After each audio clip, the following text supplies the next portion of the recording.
Okay, folks, I think I will formally launch us here. Again, I'm Jim Stanford, economist and director of the Center for Future Work, a progressive labor economics think tank based in Vancouver. And this webinar is to discuss a new report that we released this week called Effective Transitions for Fossil Fuel Workers and the Role of Workers' Voice and Collective Voice and Bargaining Power in making those transitions more successful. This report is part of a multi-year project we've hosted at the Center for Future Work called Power Share that we have undertaken in partnership with the Atkinson Foundation and the Canadian Center for Policy Alternatives.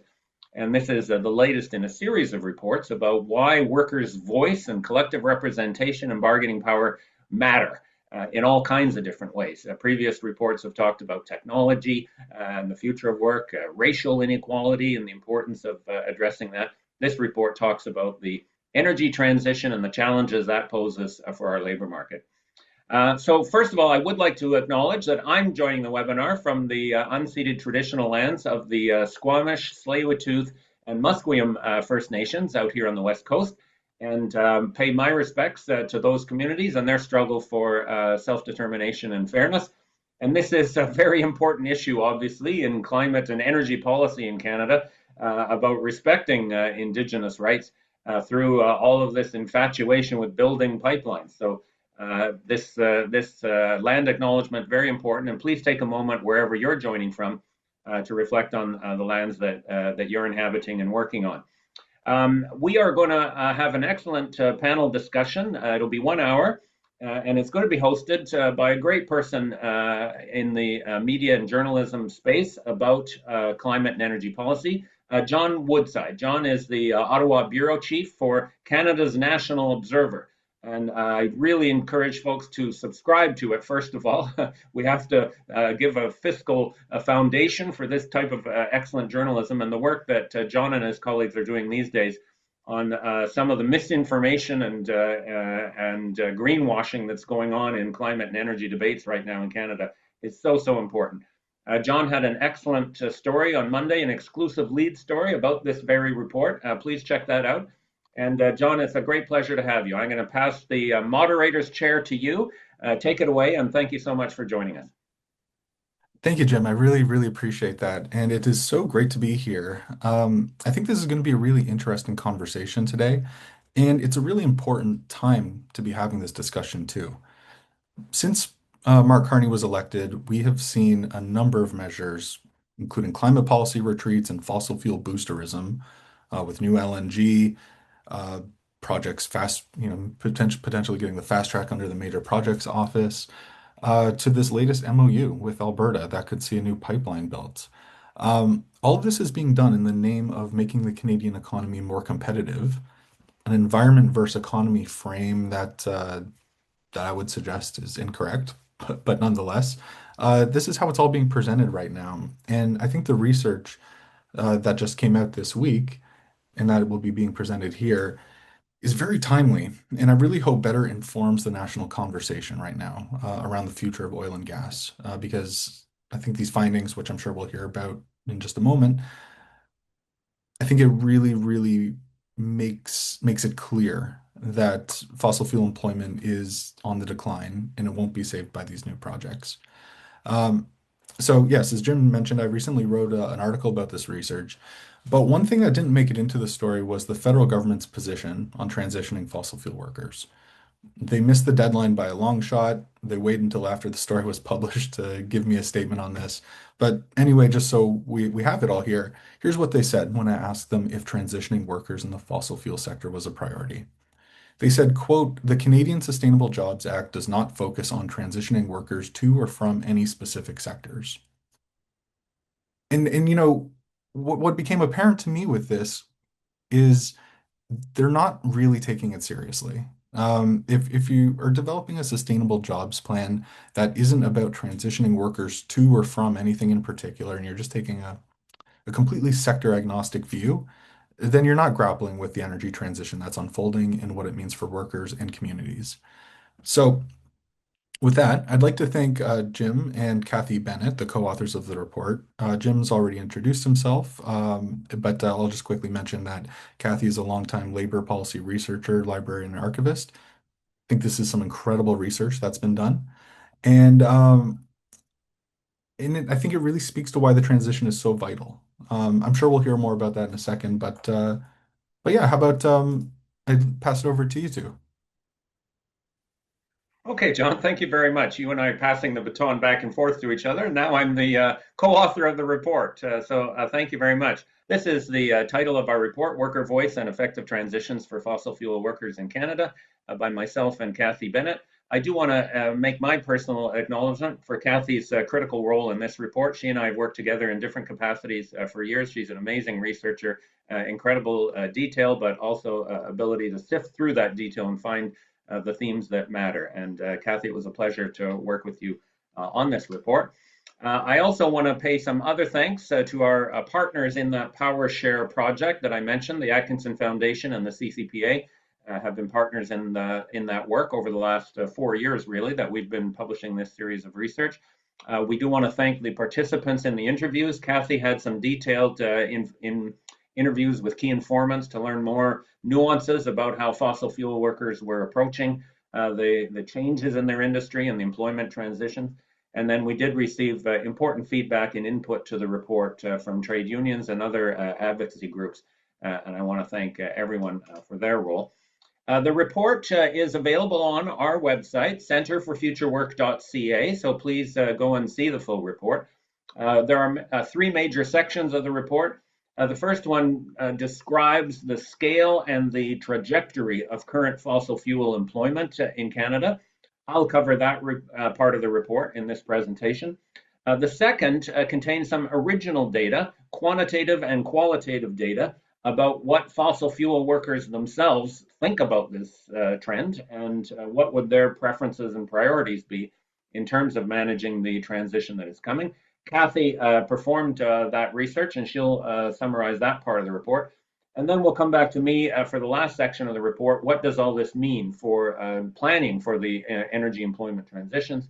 As John said, what do we have to do if we're actually going to take this seriously, rather than just throwing around words like sustainability and just transition without actually taking it as real priorities?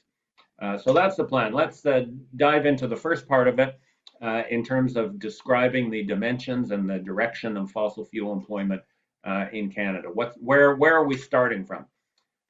First of all, it's notable that fossil fuel jobs, while they are clearly important for the people in those jobs and the communities where they're concentrated, is actually modest in the grand picture of Canada's labor market, and it's shrinking in the grand picture of Canada's labor market. So the first part of this report provides a detailed inventory of direct employment in various fossil fuel related activities.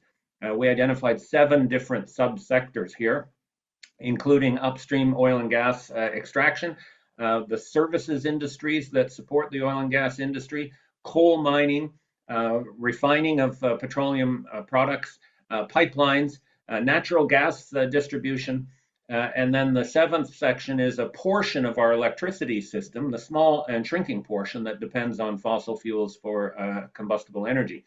Put all those 7 subsectors together, and in 2024, there were 178,000 direct payroll jobs in 2024.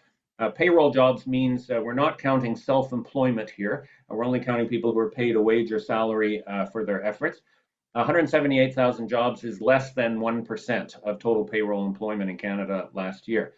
If we did include self-employment, that share would be even smaller, because the thing about fossil fuel industries, they're very capital intensive and there's very little, proportionately little self-employment. So it would be even less. Interesting to note, 38,000 jobs in direct fossil fuel work disappeared over the last decade. So it's shrinking and shrinking relatively rapidly. That's an 18% decline over the past decade.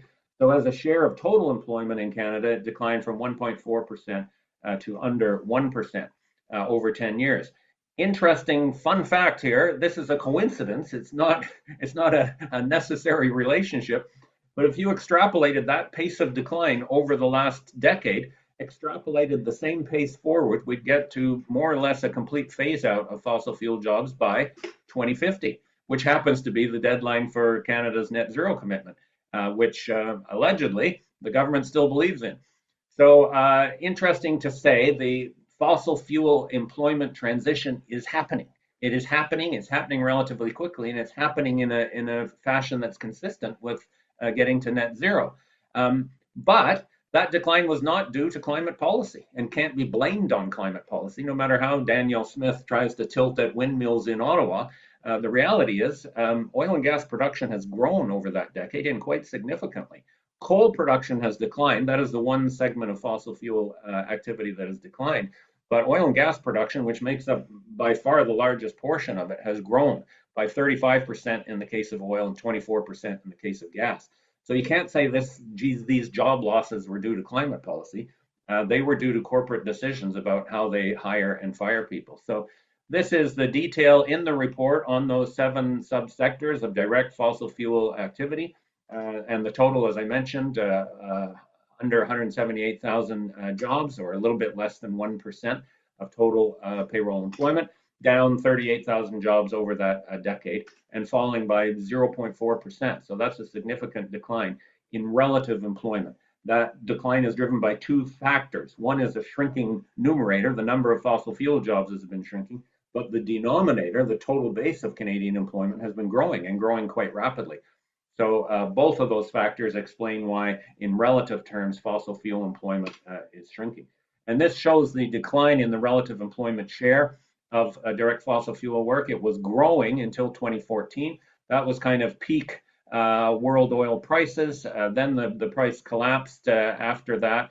And for that reason and many other reasons, including cost cutting, technological change, offshoring by oil companies. We heard about Imperial Oil, for example, recently shifting hundreds of jobs related to Canadian production, but shifting it to their US offices, and other measures. Companies are producing more oil and gas, but they're doing it with less workers. That's the key factor here. This shows the increase in oil and gas production over that period, and it is continuing to grow. And obviously, the way federal and provincial policy making is headed right now, that increase will accelerate. But the key finding of our report is despite higher production, direct employment in fossil fuels is going to shrink. So the transition is occurring, but we're in a way showing how not to do it, because there's been no support, despite all of the discussion about sustainable jobs and transition plans and fairness and so on. Because that decline was not due to climate policy, there was no targeted supports in terms of helping people relocate or find new jobs or move into early retirement. Most of those job losses were in the upstream oil and gas and services sector. Most of those jobs were in Alberta, not because they weren't producing and not because the companies weren't doing well. Their profits since 2022 have never been higher. So it was those corporate cost cutting and profit maximizing decisions. And the fact is, those 38,000 people were basically thrown out on the street. This is not how to do a transition, but this is how transition will occur if it is left up to the private decisions of the industry itself. Now, we also talked about the dynamic trends in the labor market that can explain how these changes in the composition of employment occur over time. And I think there's some important context there that I think people don't always appreciate, how Canada's labor market changes and all the different ways that it changes. And so the report provides some overarching information on the pace of change in the labor market, including gross labor market churn, the number of people who change jobs, who change occupations, who change industries, who move from one part of Canada to another. That change is happening all the time, and it's very significant. This rate of churn is quite substantial. So harnessing that change, if we're thinking ahead and taking transition seriously, can be very powerful and very effective in helping people adjust and helping the labor market adjust to changes in the nature of the work that we're doing.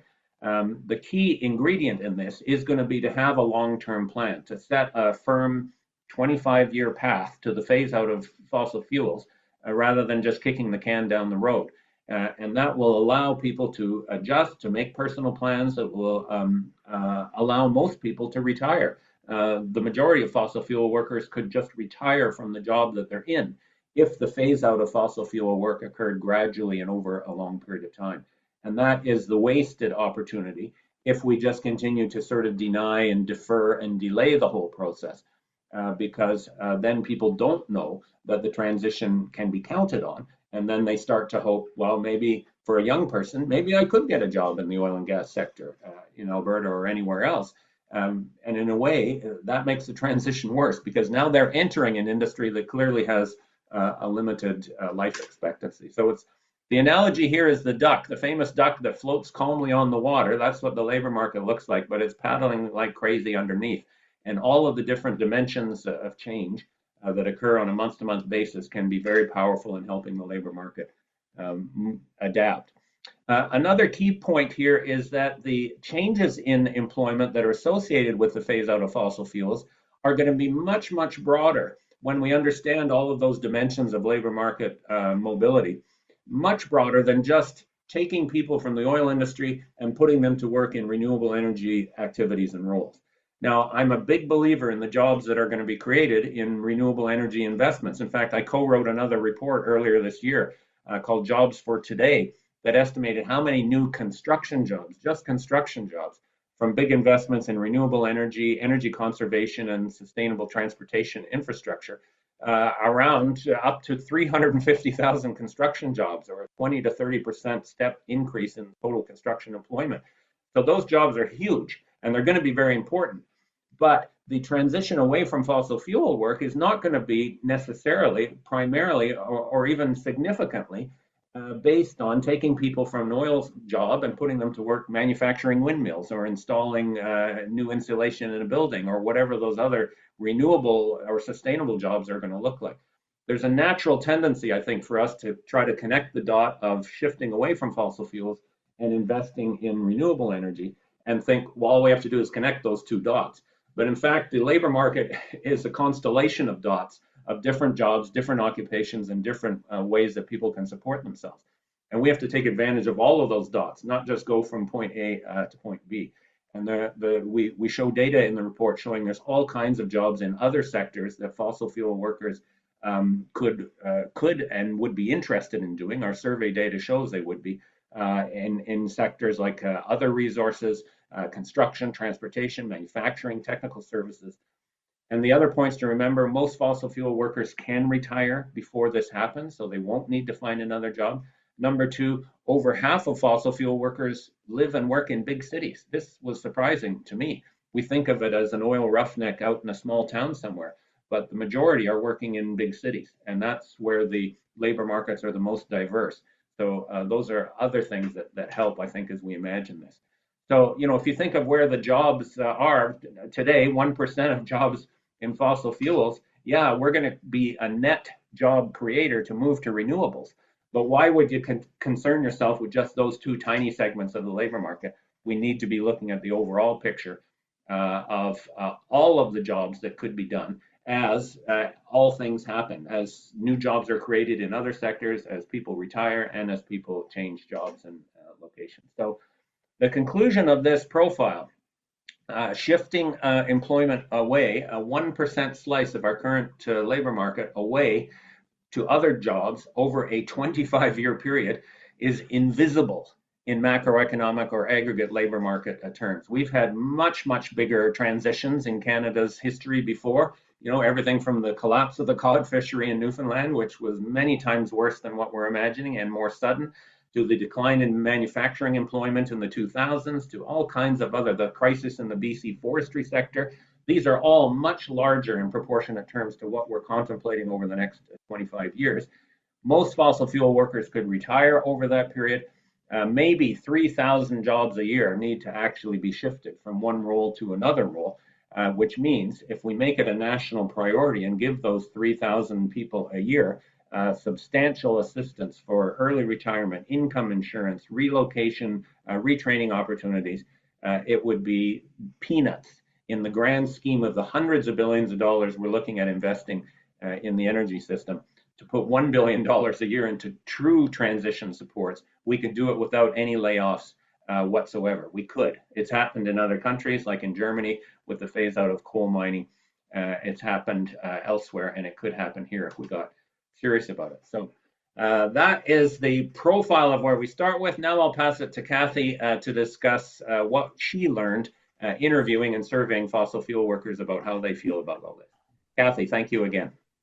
Thank you, and hello, everyone. Okay, so I'm going to start with a brief description of what we did and then some highlights from the surveys and the interviews. We did a quantitative online survey. There were 29 questions, 82 respondents, 9 were excluded. The exclusion was based on we wanted people who actually worked in the fossil fuel or had worked in the fossil fuel directly in the fossil fuel sector in Canada. So there were 73 respondents. Over half of them were union members from 6 different unions. And the survey was live in 2023. And at the same time, we did qualitative interviews, 20 interviews with key informants. The informants came from 7 provinces and various subsectors of the fossil fuel sector. We had an open-ended interview guide, which resulted in informal interviews, more discussions, but covering particular issues. And those interviews were completed between November 2022 and February 23. One was by phone and the rest were by video. Of those 20 key informants, 12 were directly involved with labor organizations, unions, federations of labor, central labor bodies, and the remainder were from research centers, coalitions, or community organizations. So it was nicely diverse. We got some different responses. So the findings, yes, here are the key themes. The findings were from both the interviews and the surveys were quite consistent. The majority of fossil fuel workers acknowledge that change is inevitable and are interested in being partners in the transition. However, the language, they strongly rejected the tokenism in the view of the workers that has been typified in many of the recent consultation processes. And this is the term just transition, which gets thrown around a lot, was first proposed by trade unionists. But what we heard from some union officials and some workers is that the term is viewed by many as a code for the elimination of good paying jobs. So that there's some real concern about that. One of the encouraging things we saw is there was a really strong endorsement of unions and collective bargaining. Both the survey respondents and the interviewees stated that unions and the bargaining table is where workers' voices will be heard, that it's not going to be from the government or the employer, it will be with the union. The survey respondents, electoral participation and collective bargaining were the 2 forums where they felt that workers would be listened to. So we have from both sides, from the survey and the interviews, a strong endorsement of collective bargaining and unions. Not a surprise, but one of the more polarizing topics was climate change, which is in everyday life, it still is a touchy one. There's a general agreement among the survey respondents and the interviewees that changing weather patterns and climate change are having a major impact on our ways of life.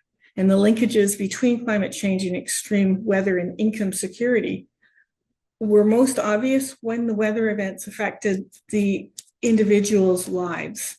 There was an example given, a couple. One that stuck in my mind though was a worker who he worked so he could have time off and he could go fishing, and then he couldn't go fishing because he couldn't get to his cabin because of climate change and other things. So it is interesting, but I think that there is an increasing acknowledgement about climate change, and some of the union interviewees said that this is also something where unions might want to concentrate a bit on education around climate change. There was surprising confidence about the future. It was accepted that the industry will shrink, and there was a lot of concern expressed about the quality of the alternative jobs. However, there will be jobs, and there was a lot of optimism about this, that it's not that people were going to find themselves without work. The concerns, particularly around the renewable energy sector, was to make those good jobs. So one of the quotes was, whether I want to change to not a job but a good job. So well-paying jobs, similar to the jobs that exist now. That kind of circles back to, I believe, the importance of unions and workers' voices again. The transition mechanisms that had strong support were training, especially for younger workers, and pension and benefit bridging to retirement for older workers. The survey respondents, a modest majority, believed that planned downsizing through reductions in employment through retirement and voluntary employment transitions rather than layoffs was possible. That early access to pensions combined with maintaining supplementary health benefits without penalty for retiring early, funded by the company, this is very important, and all agreed on this. Again, I'm gonna underline it, but circling back to the importance of that worker's voice at the bargaining table.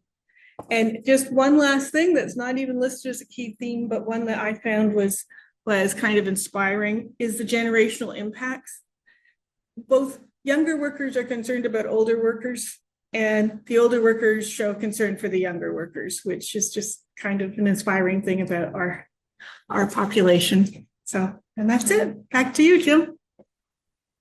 Thank you so much, Kathy, for that and for your fine work on the report. Let me wrap up this part of our webinar. What were the lessons of all of this for if we were serious about planning an employment transition? So far, we've had a lot of discussion about transitions in Canada, but they've been long on verbiage and short on concrete guarantees to workers who are affected. We've had some genuine transitions happening, primarily related to closure of coal-fired electricity plants, first in Ontario, then in Alberta, and now in the Maritime provinces. Some of those were more successful than the others. The Ontario case was a marvelous success because they staged the closures over a several year period, and they did it without layoffs, in part because of firm severance and early retirement guarantees for the workers. It was a unionized operation, and it was one company, Ontario Power Generation, that ran the whole thing, so they could plan it, and they did it. So it's absolutely possible. But the challenges are, of course, when you try to apply that model in a decentralized, privatized, competitive industry, then every individual company has its own views on when its part of the puzzle should be phased out. So there are some positive stories, but there's also some mixed results in terms of transition plans that were put out there for affected workers, but didn't really deliver the sorts of guarantees that could have been achieved. The federal sustainable jobs process, John mentioned it at the beginning, lots of dialogue, lots of consultation, many discussion tables, no clear guarantee on what sort of protections would be provided. And now, as John reports, no clear idea of what it's for. If in fact the government is giving up on the idea that this is all about transitioning away from fossil fuels, or at least steering clear of that discussion in public. It is clearly possible to imagine a planned supported transition over a gradual 25-year timeline that would allow the phase out of direct fossil fuel work consistent with net zero commitments without any involuntary unemployment. It's absolutely possible economically and fiscally to make that happen. What's missing is the genuine commitment to actually doing that. And that missing commitment is becoming more and more evident by the day. And part of getting that commitment is giving workers a collective voice and real bargaining power. Instead of being consulted, how about workers are actually at the table and actually get to negotiate these things? So, just one quote from the interviews again: through collective bargaining, unions win genuine power rather than being the subject of consultation. Consultation isn't enough. We did conclude the report with 8 recommendations for how to make transition planning more concrete and successful. Please read the full report for discussion of those. Most of them involve giving workers, both at the workplace level and the industry level and the national policy level, giving workers the power to be real partners in this rather than just the recipients of vague expressions of concern and goodwill. Just to wrap up, this transition is happening. And even if we build another pipeline, it is still going to happen. We'll get some jobs building a pipeline for sure. No more than the jobs that we would get building a renewable energy facility or a transmission line or investing in public transit or anything else. Construction jobs happen when we build anything. But the fossil fuel work itself will not change trajectory even with a pipeline because it's being driven by cost cutting, technological change, and other profit driving motives in the industry itself. So we learned over the last decade how not to do this transition, namely throw 38,000 people out on the street in order to fatten the oil and gas industry's bottom line. If we are serious about timelines and we do put in place real authority to plan this and support workers through it, we can absolutely get there. The question is the political determination and commitment to making it happen. So I'll leave that part there. John, thanks everyone. Please see the full story, the full report on our website, and thank you for your attention. Okay, thank you for that. That I think was a great overview of everything that will help, ground the rest of this webinar. Um, and yeah, really, really encourage people to check out the report. It's right there on their website, lots of detail. You can dig through the methodology if you're so inclined, and really dive into this. Um, at this point, I'd like to bring in the other panelists for a conversation here. So first, I'd like to introduce Jessica McCormick. She is the president of the Newfoundland Labrador Federation of Labor, and Megan Gordon, manager of the Pembina Institute's Equitable Transition Program. I'd also like, some people have already been asking some questions in the Q&A, but I would like to invite everyone who is listening in right now, please submit some questions. We'll save some time at the end to try to answer a few. But I'll try to remind a couple more times as we go through this. Okay, Jessica, I'd like to start with you. Part of it, as someone who used to live in St. John's, Newfoundland, and am a big believer in Atlantic Canada not getting the national attention it deserves, I'm really curious to hear from you on this. And I'm going to throw a lot to you here, so feel free to sort of pick and choose how you'd like to approach this. But the politics of the energy transition are a little bit different in Newfoundland and Labrador than in other parts of the country. And I'd love to hear from you. Could you give us a sense of how climate policy is interpreted by the public, politicians, unions? Um, and I'd love to hear from you on that about, is it more polarized or less polarized than other parts of the country, if you can characterize it that way? And how is it affecting discussions in a province that has seen the devastating impacts of a worker collapse with the cod fishery, of course? Yeah, thanks for that jam-packed question, John. I'll try to pull a few pieces out of it to answer. And thanks, Jim and again, Kathy, for including me in your webinar today and for producing such an excellent report. In Newfoundland and Labrador, the politics and the discussion around an energy transition are in some ways, I guess, a little bit unique, in part because, as you said, John, we're seeing the effects of the climate crisis on our doorstep. But I don't think we're totally unique from the kind of national landscape when it comes to discussions about jobs and the economic contribution of the fossil fuels industry to our provincial economy. And I think what has kind of hammered some of that point home, or I guess push back on that narrative around the importance of fossil fuels to our provincial economy, has been what we've been seeing in Newfoundland and Labrador over the past number of years. So despite a lot of cheerleading and a political will to see the expansion of oil and gas development in Newfoundland and Labrador, the companies, the firms themselves, and the jobs themselves are not materializing or are starting to dry up. And I point to a couple of examples. One most recently is, the downsizing of ExxonMobil resulted in job losses, here in St. John's. And then, of course, the other example that I'm sure a lot of folks on the webinar are familiar with is the Bay du Nord project. Proposed by Equinor, which was paused in 2023 and more recently became a big part of our provincial election discussion because there are, a lot of folks who are heavily invested in seeing construction jobs materialize from that project. But of course, we're just not seeing that happen, right? And the company has really downsized what they propose to do with Bay du Nord. It's unclear if that project will ever come to fruition. And most recently, the construction of the top sides of that project have the construction work has gone to a Norwegian firm rather than, to workers here in Newfoundland and Labrador. So we're seeing the effects on the kind of jobs and economic side of things. But like I said, we also see the impact of climate change on the province. And John, before the webinar began, we were talking about Snowmageddon and just extreme weather and what that looks like in Newfoundland and Labrador this past summer.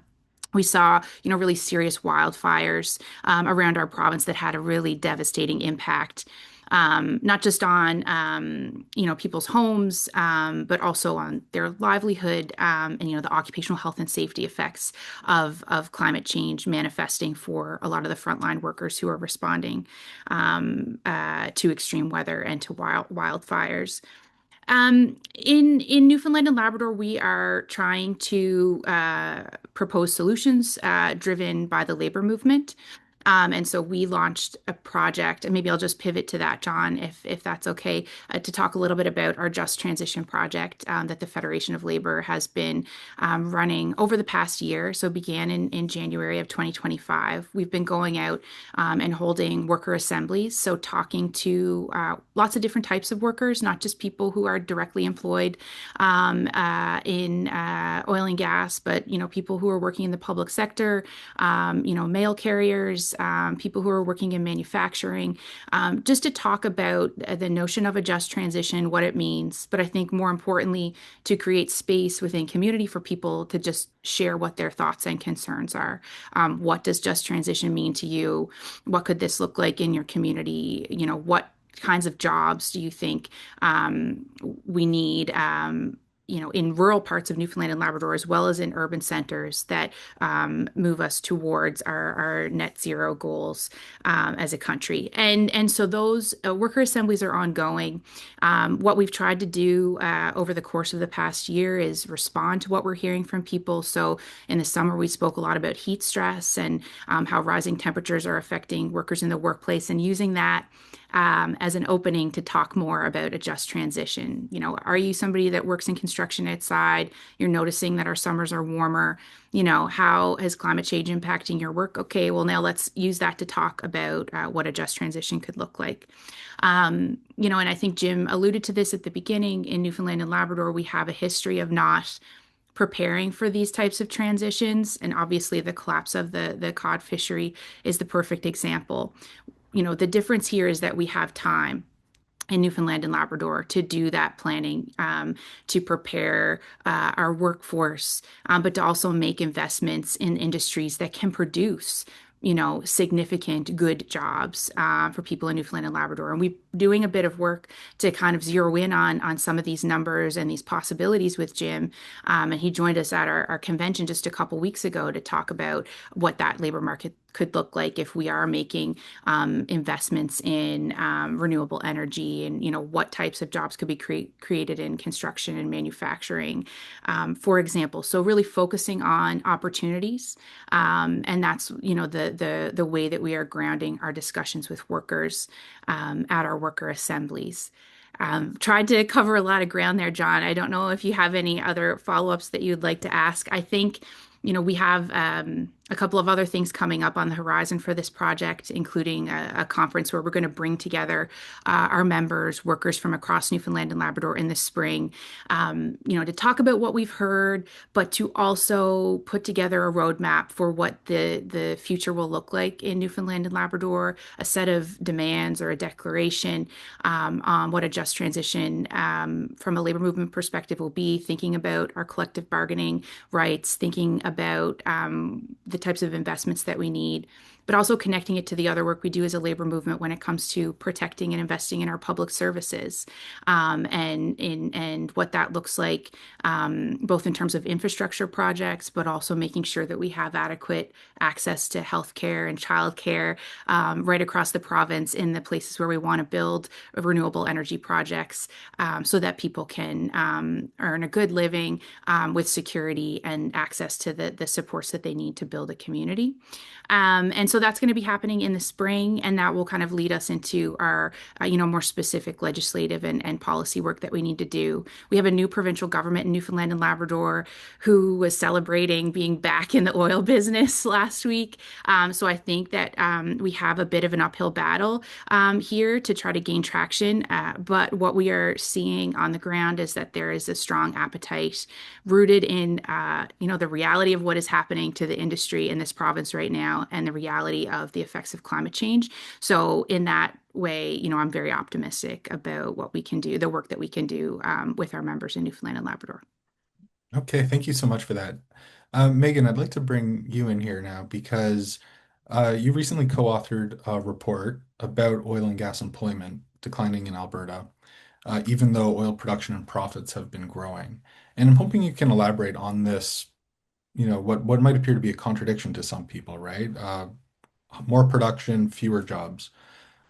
And I'd love for you to also, if you can, put this into the context of the current debate, sort of the elephant in the room that we haven't spoken a whole lot about yet, but this MOU between Canada and Alberta for a new pipeline. Yeah, do Albertans believe that a new mega project is going to reverse this downward trend? What do you make of of your research? Yeah, thanks, John. It's a really important question. The answer is not a short one, but going back a few decades, we have a bit of an interesting story to tell that speaks to some of this. So we know that the oil and gas sector is no stranger to a boom and bust cycle, and historically that's been closely related to the global oil price. So of course, simply when the price of oil is high, we see more jobs, more production, more spending. And with a lower oil price, we see the opposite, fewer jobs, reduced production, and corporations making efforts to reduce their costs and limit their risk exposure. But again, going back to about a decade ago, we start to see a shift in that cycle.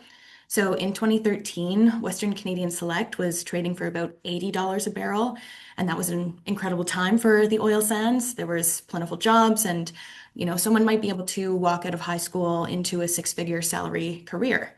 But then just a year later, in 2014, the price crashed to about $30 a barrel, and even less in the years that followed.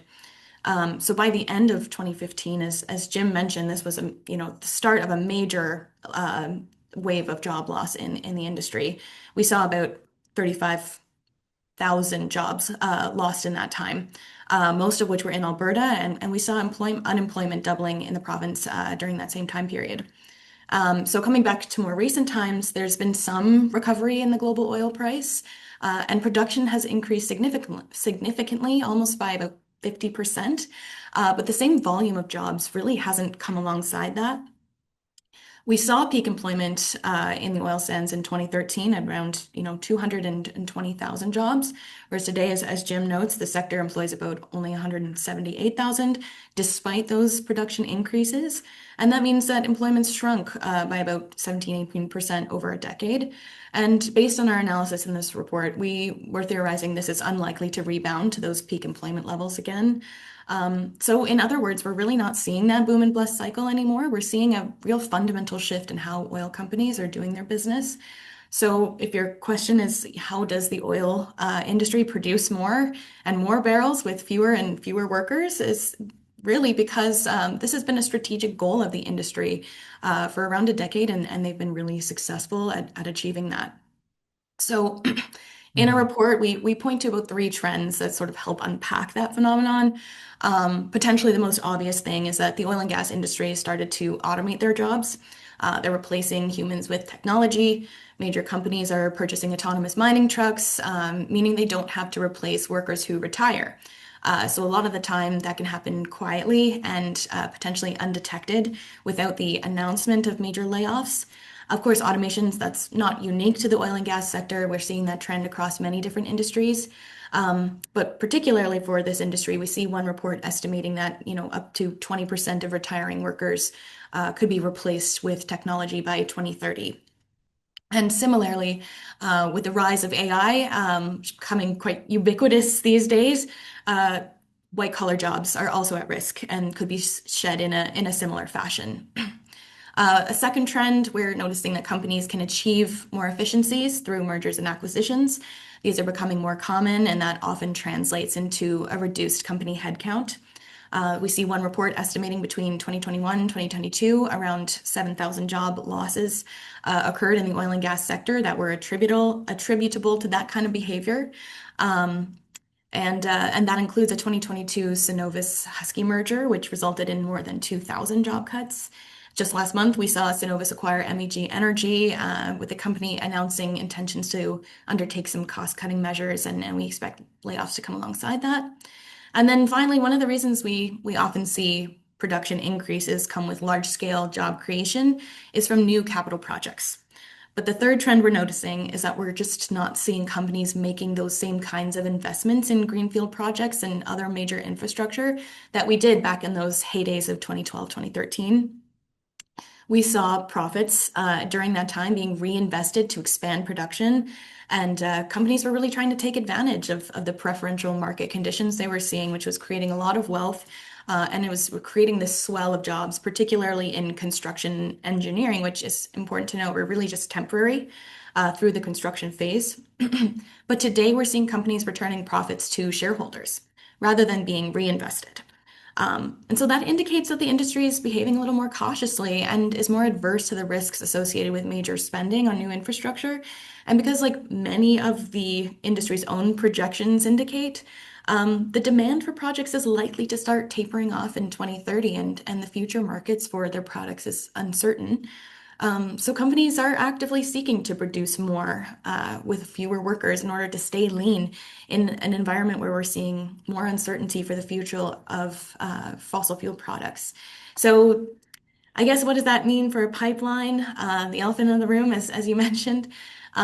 Really looking at this behavior, it indicates that the oil and gas sector really understands where the world is heading, and that's towards an electrified system. Important to note that most of Canadian oil is used for road transportation, gasoline, diesel, for internal combustion engines. So the more we see global uptake of electric vehicles, the more likely we're to see this sort of decline of demand for Canadian oil and gas products. When we think about diversifying away from US markets, it's important to consider the fact that half of new car sales in China this year were electric vehicles. And that's a major increase, and that trend isn't expected to slow. So when we're talking about increasing production to fill a new pipeline, that would require companies to take on a pretty massive investment risk, and we're just not seeing that yet. There's no proponent identified for a new pipeline. And again, looking at the pace that the global energy transition is unfolding, every passing year means the risk of those kinds of investments becoming stranded is much higher, and that makes a more difficult business case for a new pipeline. Thank you so much for that. Looking at the time, I mean, we would need a whole other hour here to cover all the questions. I mean, there's some really fantastic questions that are being asked right now in the Q&A.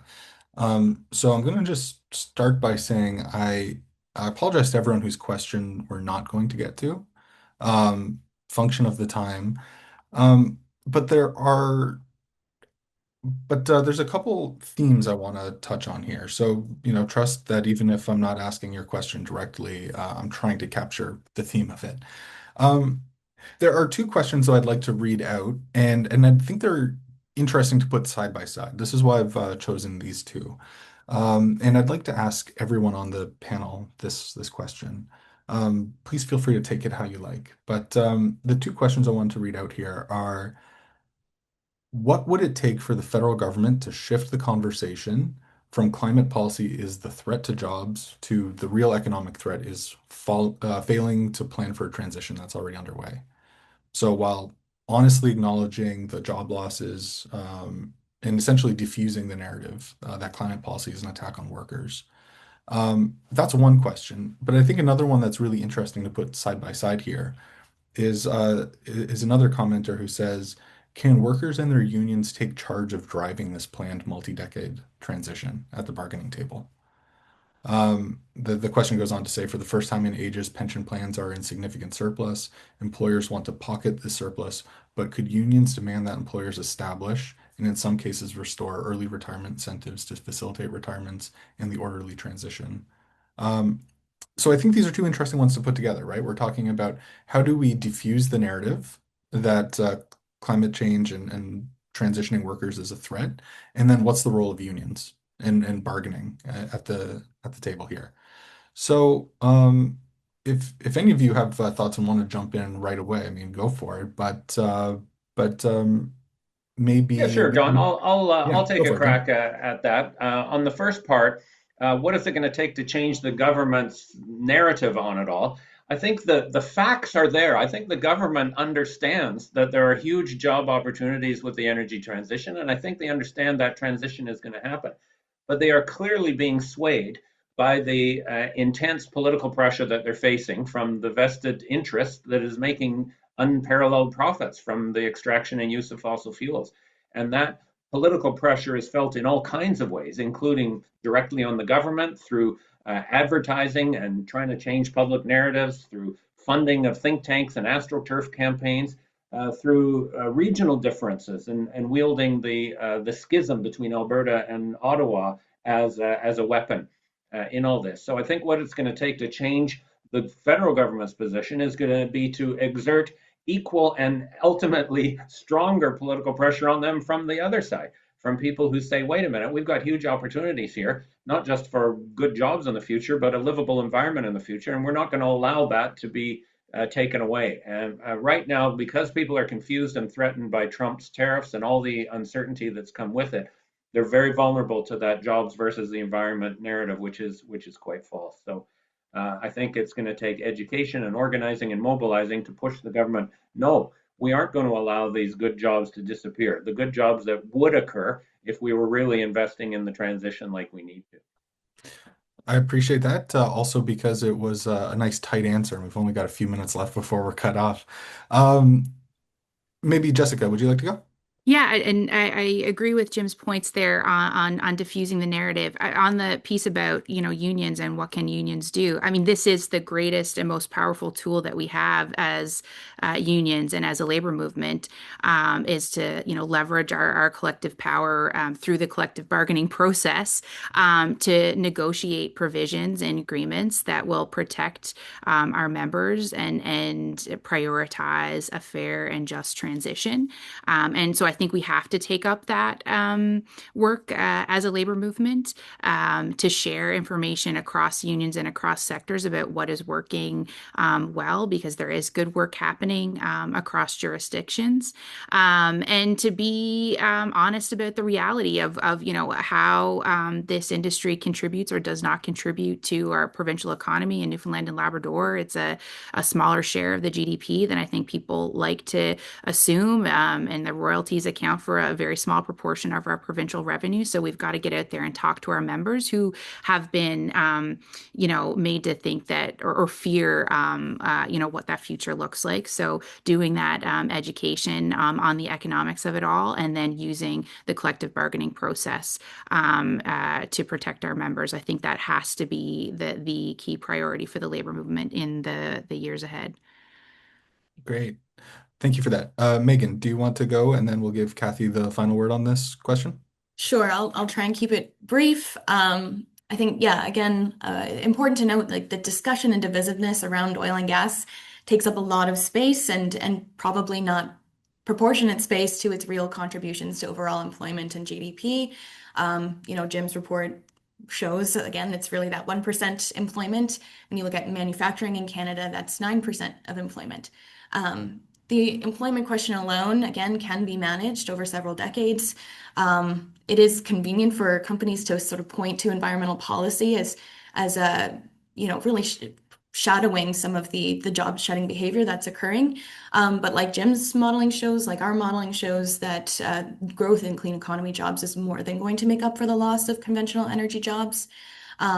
Unfortunately, that doesn't solve for some of the problems that we see specific to communities. I lived a brief time in Fort St. John, BC, big oil and gas community, places like Fort Mac, all over Canada that have come to depend on the sector. People are attached to place. So important to think about how we take a place-based approach into some of these strategies. So we can look to mechanisms like the Sustainable Jobs Action Plan, which we're expecting to see next year, to introduce some of these measures that create jobs, but also support workers that might get caught up in some of this churn, giving them a soft place to land. And that really respects that idea that we want to keep people in place and promote reinvestment in communities that are going to see decline. Great, thank you. Kathy, would you want the final word on this question? Sure, and I'm going to be very brief on this, but and answer the second question of it, and going back to our research, there's a real appetite for unions to be representing workers at the table on these issues. And like Jessica said, this is where there's real power there. So I think it's quite hopeful, and the answer is yes, unions can do that. Okay, thank you. All right, thanks everyone. Over to you, Jim, to close us out. Well, I wish we had another hour or two, John, to really flesh out all the questions and the discussion and the threads there. But the attention of people to look at a Zoom can only be stretched so far. So we will call it to a close. I do want to thank, first of all our panelists today. So Jessica and Megan for joining us, Kathy for being here and for your wonderful work as co-author on the report. John, thank you for your role moderating today, but also for your important role as a leading journalist, helping to tell the truth on all these debates and insulate us against so much of the misinformation that's coming. Please thank you and your colleagues for the work that you do.